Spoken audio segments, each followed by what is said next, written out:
we're discussing Green's conjecture, and we will continue today.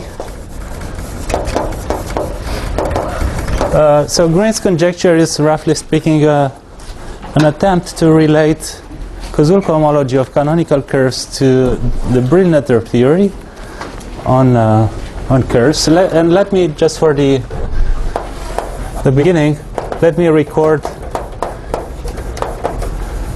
Although everybody knows this stuff, but let me just write on the blackboard some basics in the Brill-Netter theory. So Brill-Netter theory is the study of special divisors, linear systems, line bundles on a curve, and if C is a curve of genus G. Sorry? Yes, okay. So if C is a curve of genus G, then Brill-Netter theory is very much related to the study of the so-called Brill-Netter loci. The first one is if R and D are given such that G minus D plus R is bigger than 0, then we have the first locus WRD of C is the locus of bundles, line bundles of degree D with at least R plus 1 linear sections. The next one is the locus of series. So these are pairs A and V. A is in WRD of C, and V is a space of dimension precisely R plus 1, and CRD is the corresponding locus in the symmetric product.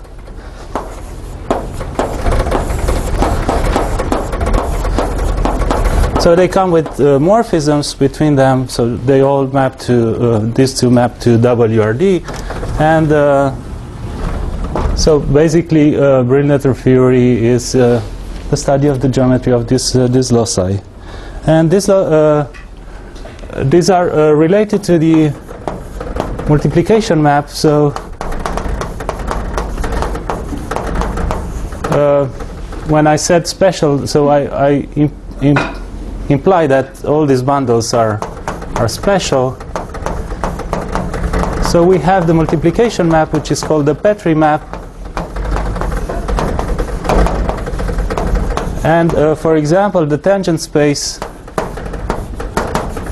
So just let me recall that if we just take the tangent space to the Jacobian, this is isomorphic to H1 of O. C? 0. 0, yes. Yes. This is isomorphic to H0 of K dual. And the tangent space to this locus WRD identifies with the annihilator of the image of mu 0A. So this map is quite important, and the difference of the dimensions is called the Brill-Netter number. So rho GRD is supposing that A has precisely R plus 1 sections. So the difference is the Brill-Netter number, which is G minus R plus 1, G minus D plus R. So this is the Brill-Netter number.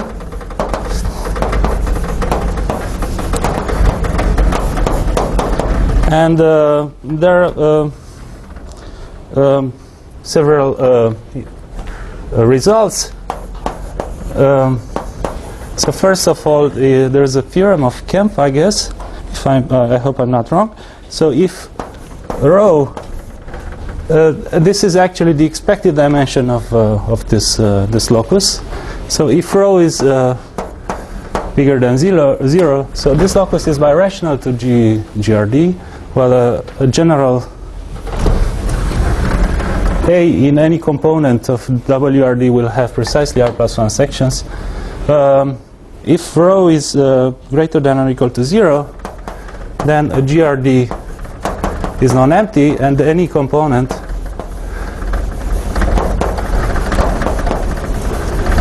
is of dimension at least rho. Then Griffiths and Harris, Fulton and Lazarsfeld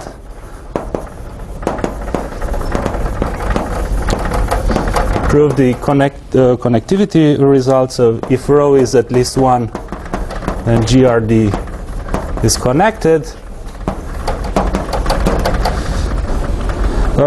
Griffiths and Harris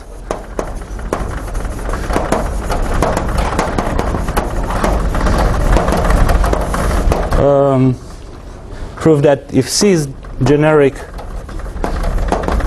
then GRD is reduced, and all components have the expected dimension, are of expected dimension. And Giesecker, this is the, it comes after. So Giesecker and Lazarsfeld prove smoothness. So they add smoothness.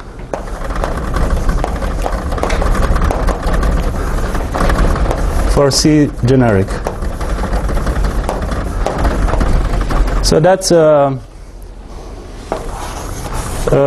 Giesecker proved it by using the generations, and Lazarsfeld proved it using curves on K3 surfaces, so without the generations. And I will come to that later, to this approach later, because it's related to Green's conjecture. Okay, so Green's conjecture was just let me take 5 minutes to recall what something from 2 days ago. So we work with C a smooth curve of genus G at least 4. Then we defined the Clifford index as the minimum of all the Clifford indices of bundles having H1 and H0 at least 2. These were called bundles contributing to the Clifford index. And the Clifford index was defined by the degree minus 2 times H0 plus 2. But the Clifford index of A can also be interpreted in the following way. So you take the addition map, the summation of divisors this time, not the multiplication. So this is obviously finite on the image, because, well, given an effective divisor here, there are only finitely many ways to separate points in these two linear systems. And the Clifford index is the codimension of the image. So we can see the Clifford index in this way. And we take all these Clifford indices and we take the minimum. That's the Clifford index of the curve. So this is a quantity arising from a Brill-Nutter theory. It's about special. It involves special line bundles, and straight from Kemp's theorem, we compute the rho, and we see that the Clifford index of C is bounded by G minus 1 over 2. Because if it goes over this bound, then we will have the rho becomes positive, so we will have special bundles, that Clifford index. And this is related by the gonality. So the gonality of C is, I should say that an element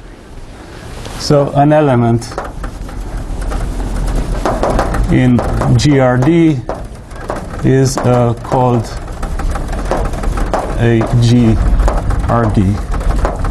So sometimes when we take complete linear systems, then we say that a bundle is a GRD.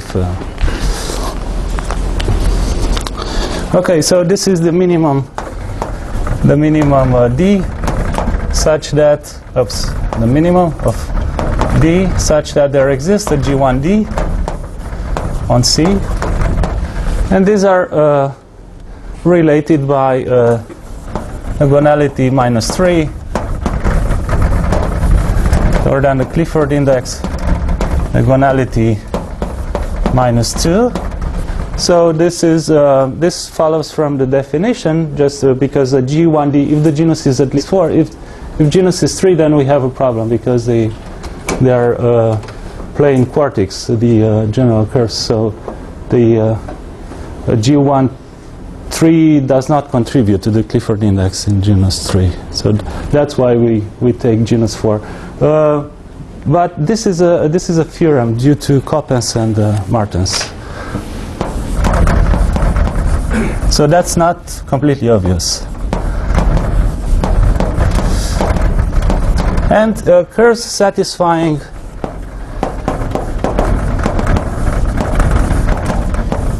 are called exceptional. Satisfying this equality are called exceptional.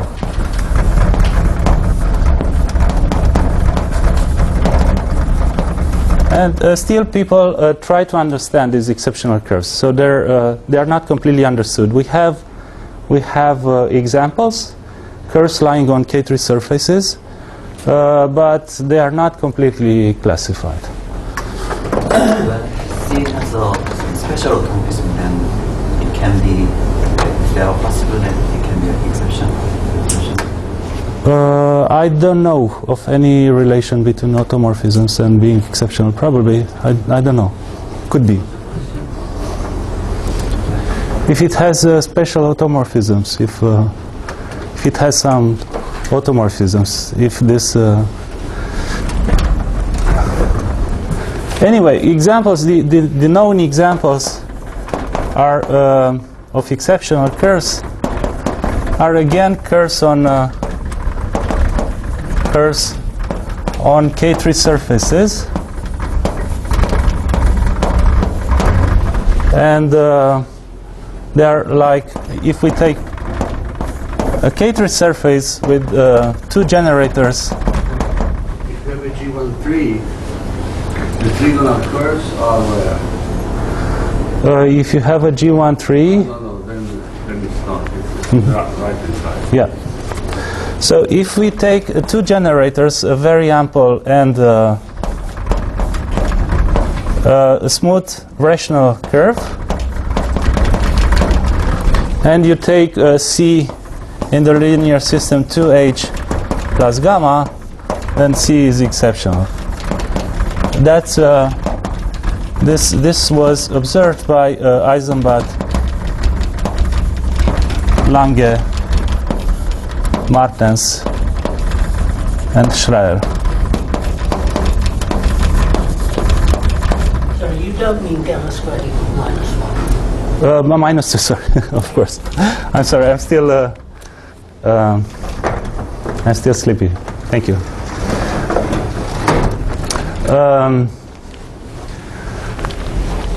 And they, in their paper, they classify a part of these exceptional curves. However, all the exceptional curves on K3 surfaces are of this type.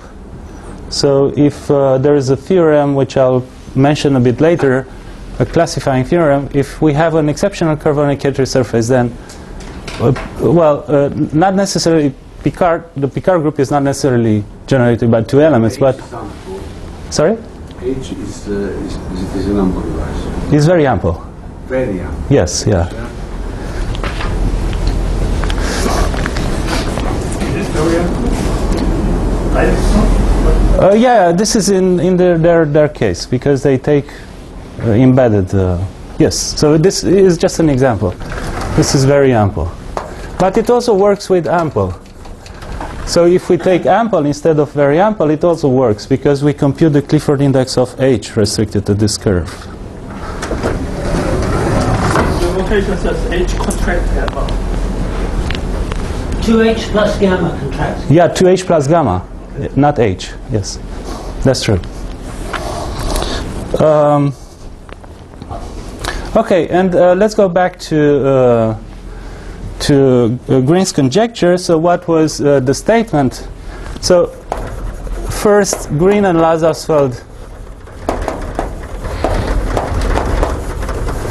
proved a non-vanishing, which is G minus cliff of C minus 2, 1 C K C is different from 0, and Green predicts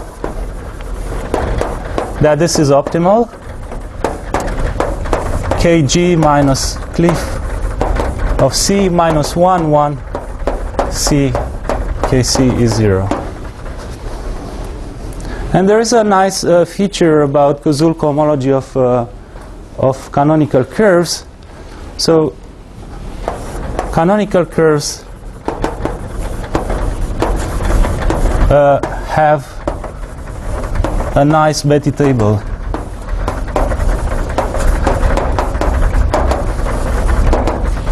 So they, if we apply duality to the Betti table, so duality shows that the Betti table is symmetric with respect to its center.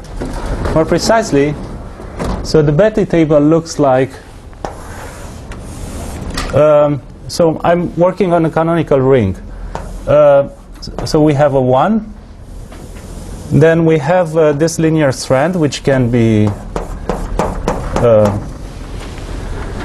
rather long. And then we have this strand here. And we will, in the lower left corner, we have a 1.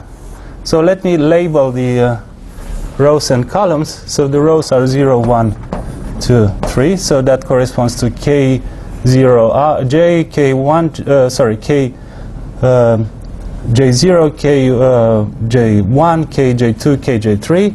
And this is the last column is G minus 2. So this is symmetric with respect to its center.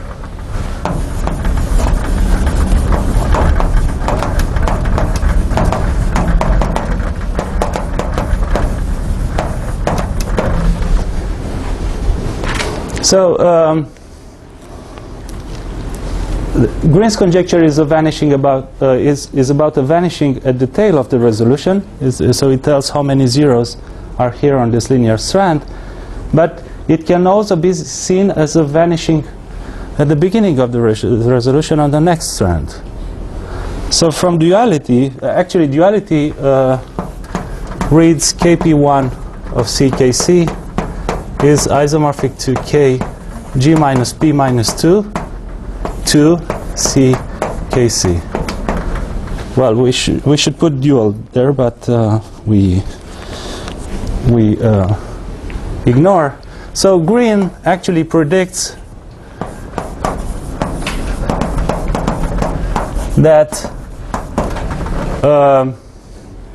we have property NP unless the Clifford index is lower than P, which is consistent with what Miles remarked in the first day, that the minimal resolutions should be linear unless there are good reasons for it. So here the reason should be the geometry of the curve from the Brillnetter viewpoint. So let me mention some evidence for Green's conjecture. So first of all, let's start with small p, see what happens. So if p is 0, then Green predicts that we have n0, which is projective normality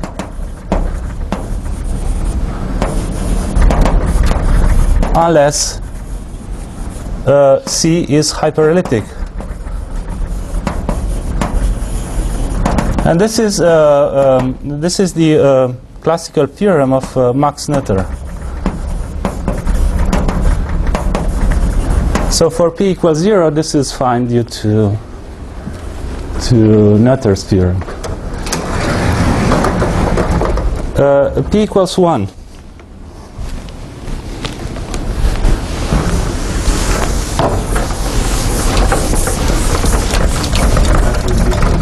For the index 0. Yes.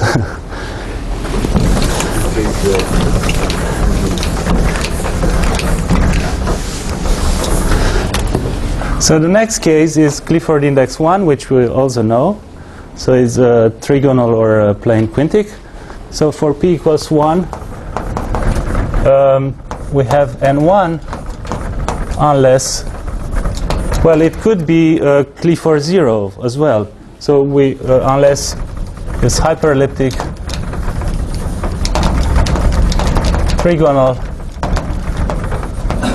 or plane quintic,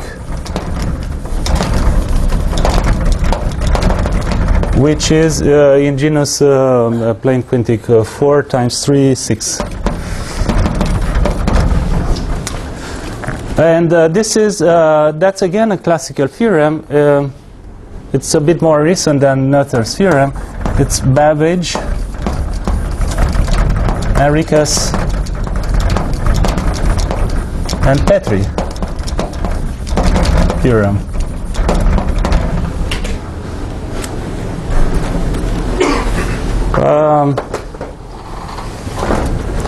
Then for p equals 2,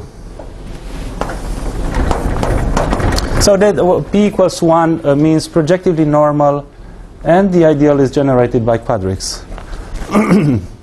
So this is projectively normal and ideal generated by quadrics. I'm sorry, your picture, it sort of clarifies things if I ask. Yes? P Yes. the number of zeros. Yeah, p is the number of The length of that purely linear strand. yes, yeah, yeah, So yeah, the thing you expect is that that's very long. yeah, yes. So you expect that the overlap in those two bands is very short. Exactly, yes. And actually, in the general case, You expect in the general case that there's no overlap. there is an overlap in even genus. Yes, yes. Yeah, Yes. but otherwise in odd genus they don't overlap. The overlap is either only one, Yes. for reasons of odd even. Yeah, this or is it's zero. exactly. This is the picture in the generic case. So for p equals 2, that was proved by Schreier and Voisin. They use completely different approach. So they are independent proofs, completely different approach, but the same result. Then for genus, actually Voisin assumes genus at least 11, just to exclude the exceptional cases.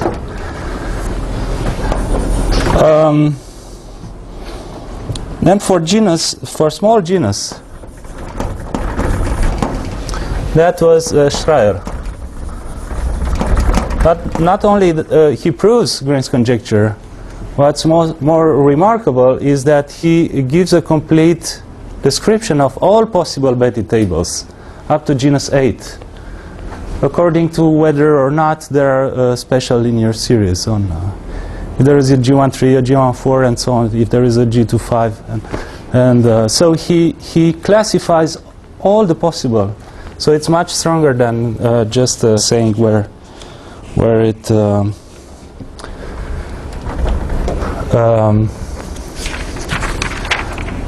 vanishes. Then the next case, p equals 3, I will come to that a bit later. General diagonal curves. Well, what do I mean by a general diagonal curve? So this locus M1GD inside the moduli space MG of curves with a G1D, this is irreducible. So it makes perfect sense to speak about general diagonal curves. So general means general in this locus. So for general diagonal curves, the first result, sorry, the first result was proved by Schreier.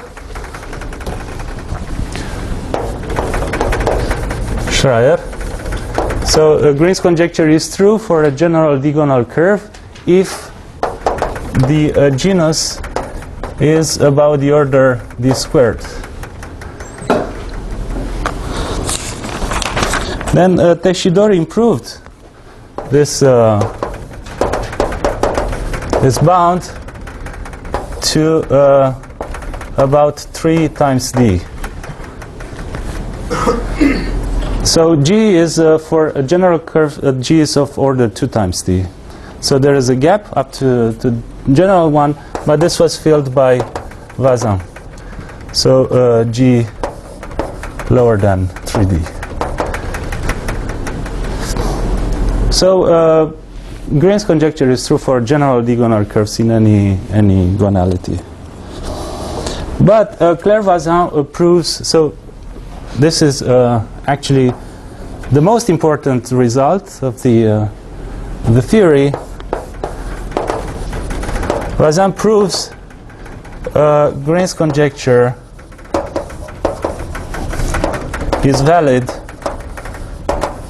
for general curves.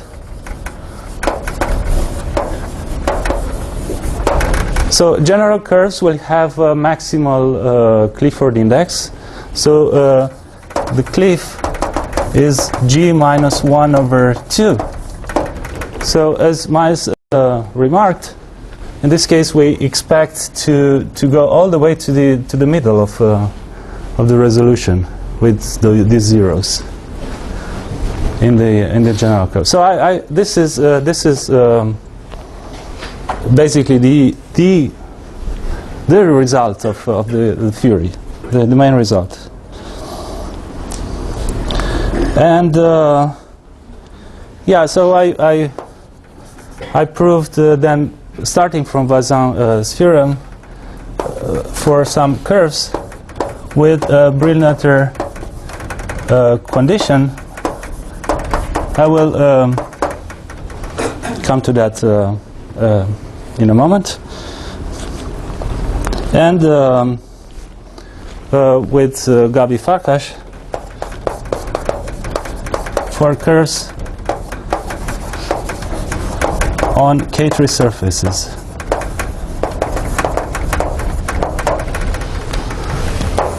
So K3 surfaces again. So K3 surfaces will be the leitmotif of. I don't understand the statement. He proved it for some curves, for all curves, all curves. Proved Green's conjecture for all curves on K3 surface. Yes, yeah. For all Clifford indices, yeah. Actually, so I will mention this. So Vazin's idea was to prove it for curves on very general surfaces. Curves in curves whose associated line bundles generate the Picard group. And I will give some reasons why they are good. And then, starting from this result, we extended to curves on any K3 surfaces. But I should say that we don't reprove. So we just use Vazin's. So the statement is for curves with Petri general, it's true for all those curves. Yeah. Yes. And the full Green conjecture. Yes. Maximal Clifford. Yeah. Yes. Let me say a few words about this.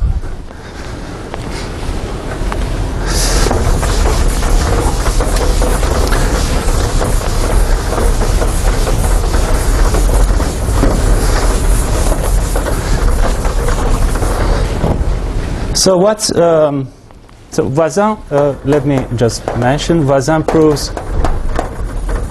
green for the curve C inside the K3 surface, such that the Picard group is generated by O of C. And then we extend for curves on arbitrary K3 surfaces. But there is one particular case which is of maximal interest. So the case G equals 2k minus 1, so odd genus, and the Clifford index in this case will be k minus 1, is of maximal interest. And why? I will explain in a moment. This is the only divisorial case. And why? What do I mean by that? So this is divisorial. And this is the only divisorial case. What do I mean by that? So, yes. So, I mean that failure of the expected vanishing of Koszul cohomology gives a divisor inside the moduli space, Mg. And this follows in the following way. So we expect, from Green's conjecture, we expect k minus 1, 1, c, kc is 0. That's what we expect for to happen for a general curve of genus 2k minus 1. But if we go back to the definition, so this Koszul cohomology was defined as, so we had wedge k, h naught of kc, wedge k minus 1, kc, tensor h naught kc, to wedge k minus 2, h naught kc, tensor h naught kc squared. And we have seen that the kernels of Koszul differentials can be expressed as sections using kernel bundles. So this contains the kernel of the next Koszul map, which is H0 wedge k minus 2 MC. So MC is just the pullback from of omega 1 of 1 via the canonical map, tensor kc squared, and the image of the differential is contained here. So k minus 1, 1 is actually the kernel. So we have a map. We obtain a map from wedge k minus 1 h naught kc, tensor h naught kc, mod wedge k h naught kc to h naught wedge k minus 2 mc, tensor k squared.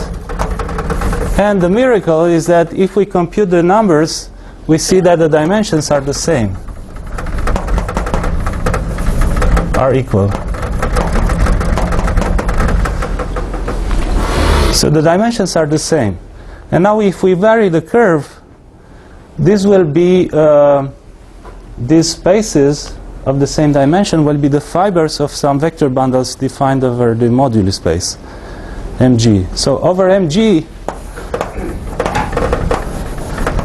or Mg0, just the kiloautomorphisms if you want, over Mg we have two vector bundles, and the morphism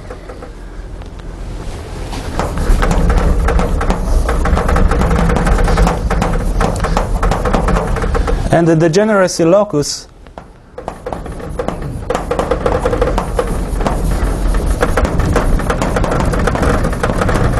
is exactly the locus of curves where which fell which fail that property. So k minus 1, 1, c, kc is 0. So they fail this property.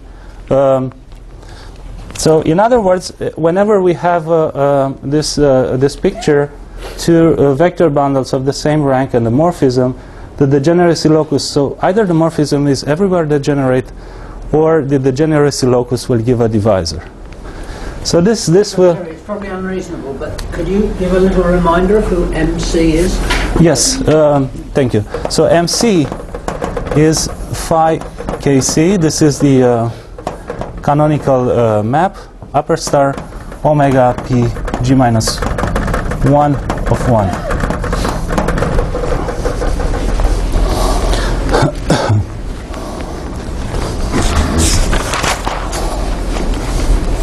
So the degeneracy locus is, let me call it ZGK. It's the locus of C. K minus 1, 1, CKC is different from 0. This is inside MG, is either MG or a divisor, an effective divisor. An effective divisor.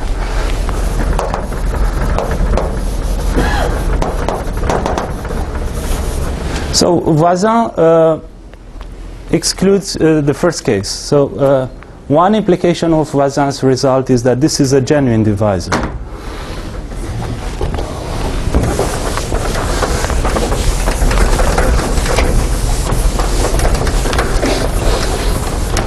So from Voisin,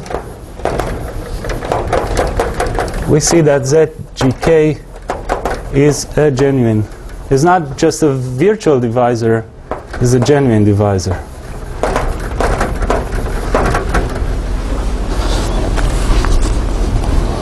And this is related with another divisor, which is a Brillner divisor.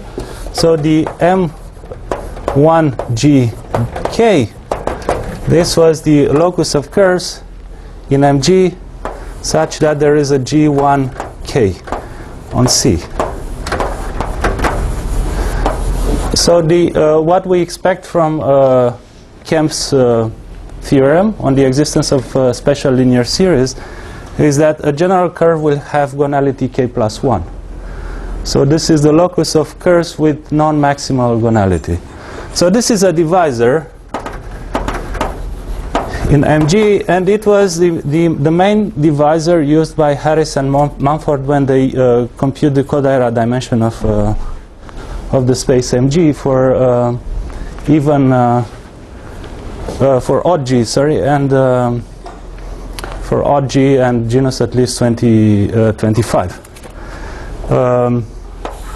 So this is a divisor, and Green and Lazarsfeld, non-vanishing, show that set theoretically. So if there is a G1K, then this cannot be 0. So we have an inclusion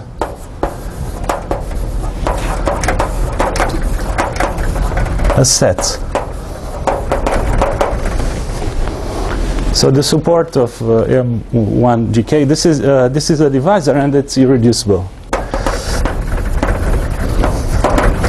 as being given by the gonality. So it's a gonal locus in MG. Could you say quickly why it's a divisor? Oh, this is a general fact. So rho is...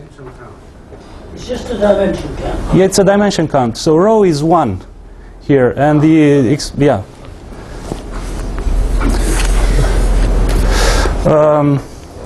So they are included in one another as a set. If we want to prove equality, then we have to compute the classes. So the class of this divisor was computed by Harris and Mumford. So we know the class is computed by Harris and Mumford.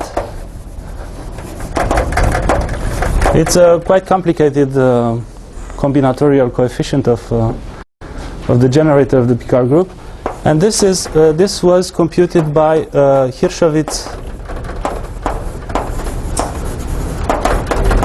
and Ramanan. And if we compare the two classes, then we find that the class of this one, ZGK, is k minus 1 times the class of WM1GK. That's again Hirschowitz and Ramanan. So they also compute this class. And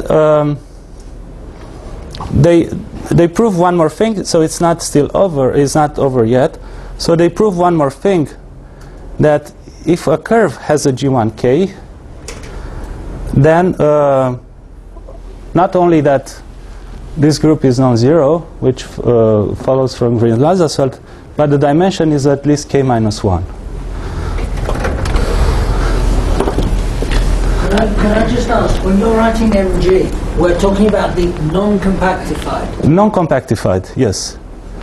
But still, we can work like it was projective when we compare classes, divisor classes, although it is not.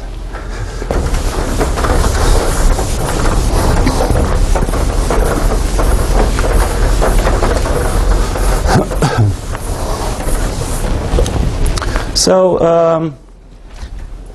the last theorem of Hirschowitz and Ramanan show that if there is a G1K, then the dimension of k minus 1, 1c, kc is at least k minus 1.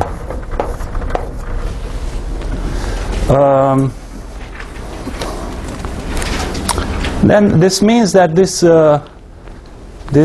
divisor, which a priori can be an irreducible component of this divisor, will enter with multiplicity at least k minus 1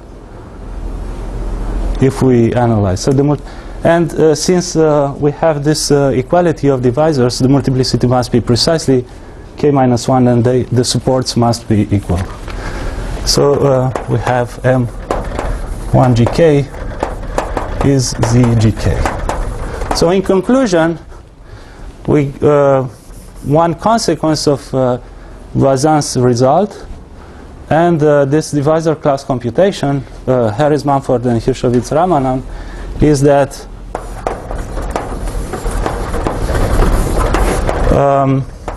if the genus is 2k minus 1 and the Clifford index is maximal, which is k minus 1, then k minus 1, 1, c, kc is 0. So Green's conjecture for any curve of odd genus and maximal Clifford index.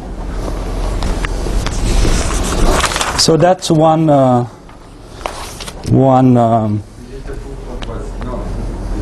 This is the proof with Varkas. No. This is the proof of Hirschowitz and Ramanan. So that's essentially what I said here. So they proved the following. They didn't know back in '98 when they published the paper. They didn't know whether Green's generic conjecture is true or not. But they assumed that Green's generic conjecture is true, and then they arrive at this conclusion. So actually, their statement was, if Green's generic conjecture is true, then Green's conjecture is true for. They just proved that it's a divisor. It's a divisor, yeah. But this is much harder. It's a different magnitude of difficulty.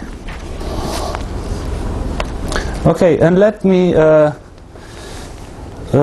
state how do we get out of this, and then I will go to Voisin's proof and the role of K3 surfaces in the picture. So so Green's conjecture for curves with a Brilliant condition.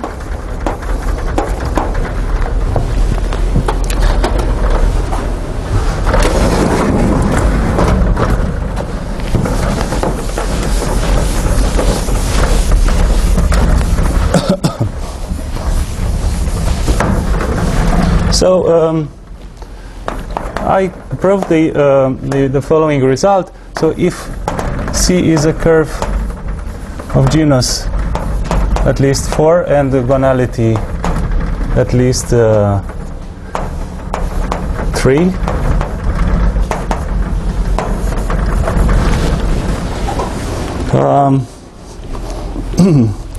with the following condition, so with dimension of WG minus D plus 2 of C is the expected dimension, and the expected dimension is precisely G minus 2D plus 2 if we compute, then a Green's conjecture is valid for C. So that would give a weaker statement for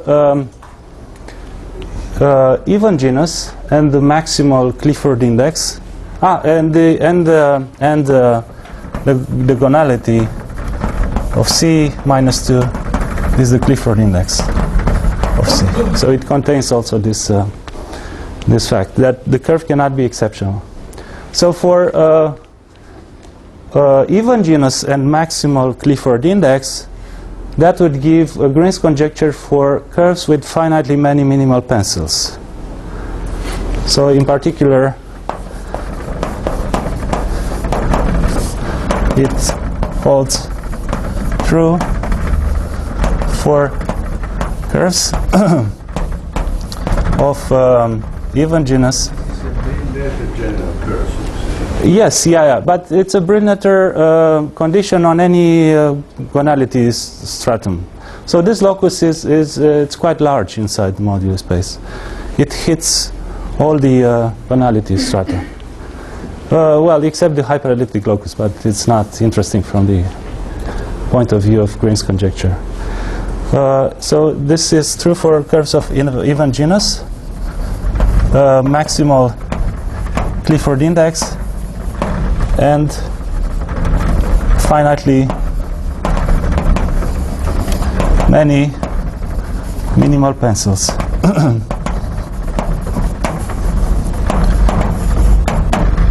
Well, there are curves which are left out of this picture, and these are I erased the exceptional curves of Eisenbart, Lange, Martens, and Schreier.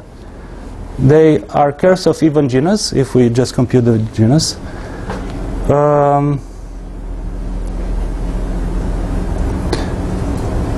Maximal Clifford index here means also maximal gonality. The trouble with those curves is that they have maximal gonality, but they don't have maximal Clifford index. And also they have infinitely many minimal pencils. So they don't fit in this picture. So let me, however,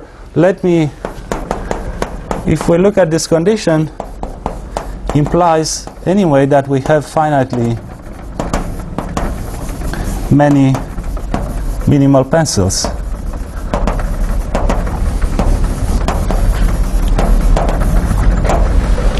Because that implies that the dimension of W1 K starting from D to G minus D plus 2 is K minus D. So it includes this condition that we have finitely many minimal pencils. Let me just briefly explain how to apply that theorem to get the other one. So the idea is to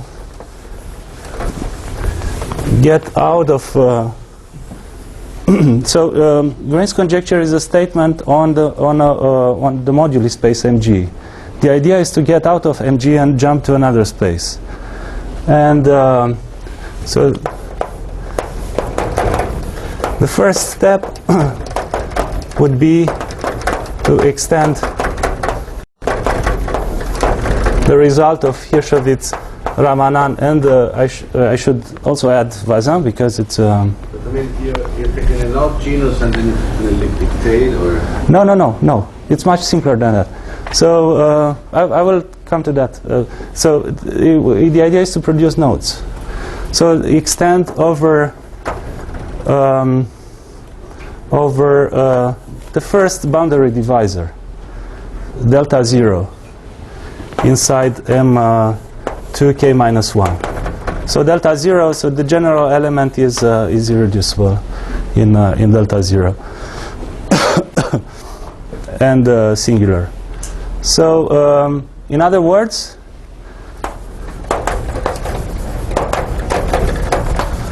prove that if k minus 1 of x and kx is non-zero for a curve in delta 0, then this is a limit of smooth curves of gonality k. So x is in M1 2k minus 1 k bar.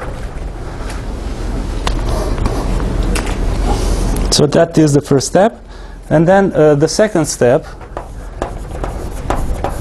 is to apply this to our situation. So we start from C, which is well, can be any genus, any gonality, but we have that Brillner type condition, and we choose general pairs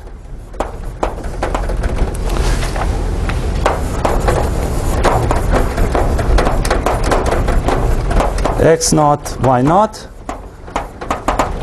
x g minus 2d plus 2, y g minus 2d plus 2, and we glue them together 2 by 2. So we glue xi with yy. So in this case we get a nodal curve whose normalization is C,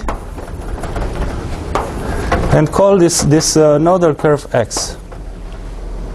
So here we have our points. So D is k minus 1, or No. This is for a general. This is for a general k. K will come in the picture now. It will have something with D and. D is not defined. D is the gonality of the curve.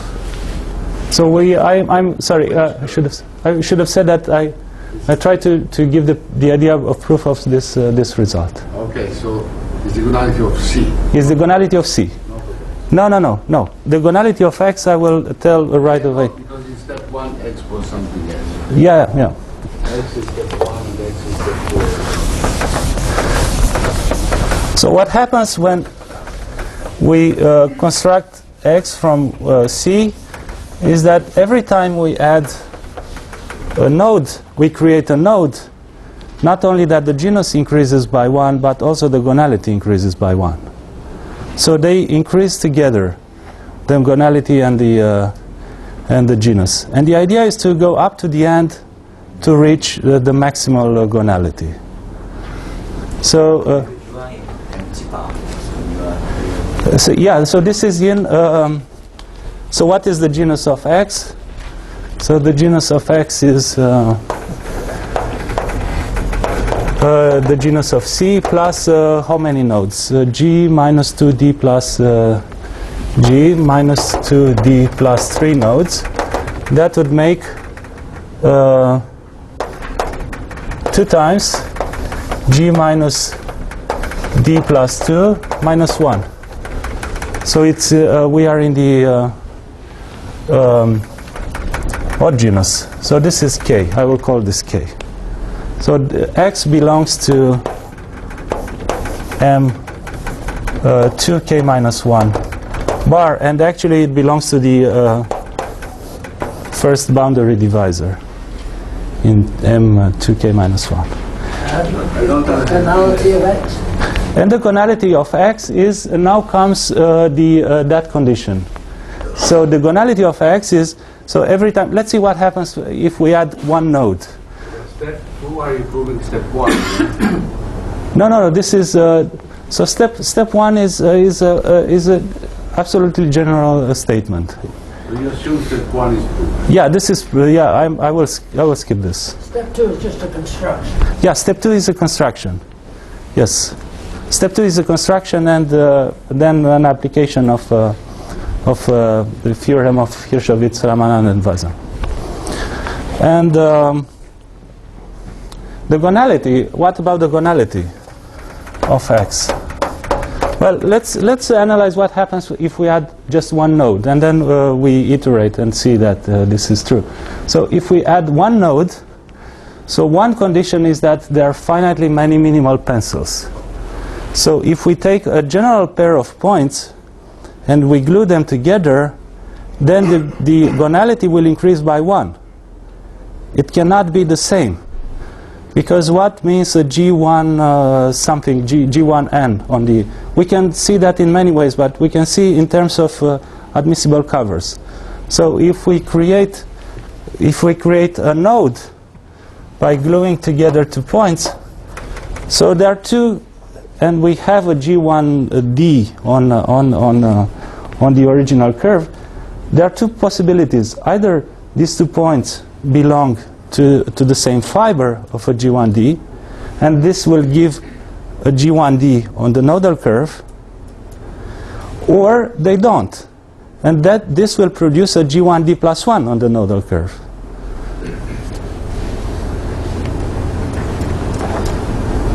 Why G1D plus 1? So it destroys the existing G1D. But why does it produce a G1D plus 1? Because in terms of admissible covers, we can produce an admissible cover. So we have X and Y. So X will be in a fiber, Y will be in another fiber. So this was the original G1D over P1. And then we just, so we glue them together. If we glue them together, then to produce an admissible cover, we have to blow up the node. And this will, so we add another P1 here. And we connect X plus B plus Y, and then you put the condition that they have the same image. And so yeah, something like that, yes. And then we create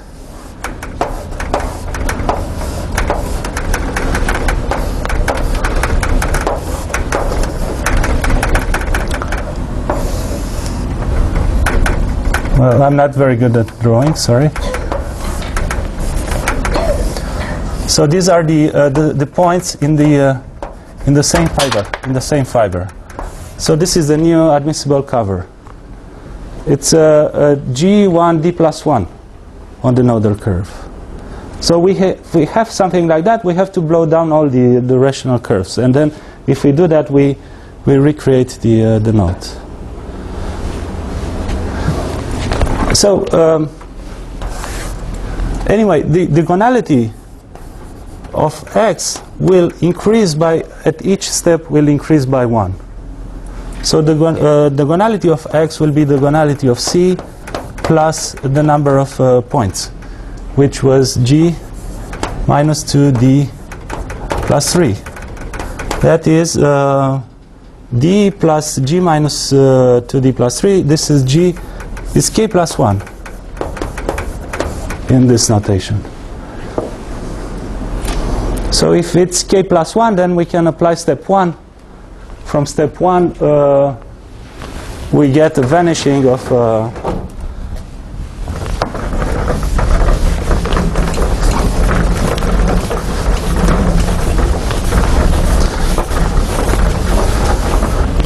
from step 1, K minus 1, 1x, Kx is 0. And now just to finish, Voisin observed in her paper when she proves Green's conjecture for a general gonal curves with large gonality, that whenever you produce a node, Koszul cohomology gets bigger. So Kp1 of C, Kc, so this was the original smooth curve, is embedded in Kp1 xkx, for any p. That can also be seen in many ways. For example, sections in Kx are forms on C whose sum of residues over each pair of points is 0. And then this implies that k minus 1, 1, ckc is 0. But if we now if we compute k minus 1, this is g minus d plus 1. So k g minus d plus 1, 1c, kc is 0, and this is